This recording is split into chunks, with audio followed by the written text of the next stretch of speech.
Thevalakkara boys ഹൈസ്കൂളിൽ ഷോക്കേറ്റ് മരിച്ച 8ാം ക്ലാസ് വിദ്യാർത്ഥി മിഥുന്റെ സംസ്കാരം ഇന്ന് വീട്ടുവളപ്പിൽ നടക്കും. വിദേശത്തുള്ള അമ്മ സുജ രാവിലെ 9 മണിക്ക് കൊച്ചി വിമാനത്താവളത്തിലെത്തും. ഉച്ചയോടെ വീട്ടിലെത്തും.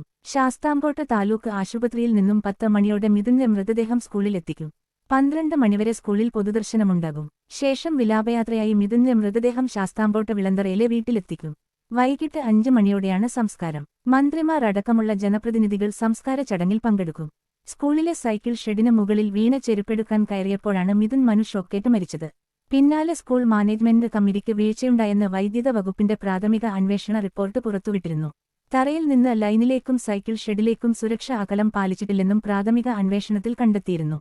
സംഭവത്തിൽ പ്രധാനാധ്യാപികയെ സസ്പെൻഡ് ചെയ്തിരുന്നു. സ്കൂൾ മാനേജരാണ് സസ്പെൻഷൻ ഉത്തരവിറക്കിയത്. കുട്ടികൾക്ക് സുരക്ഷിതത്വം ഉറപ്പാക്കുന്നതിൽ വീഴ്ച വരുത്തിയതായാണ് ഉത്തരവിൽ പറയുന്നത്. സീനിയർ അധ്യാപിക മോളിക്ക് പ്രധാനാധ്യാപികയുടെ പകരം ചുമതല നൽകി.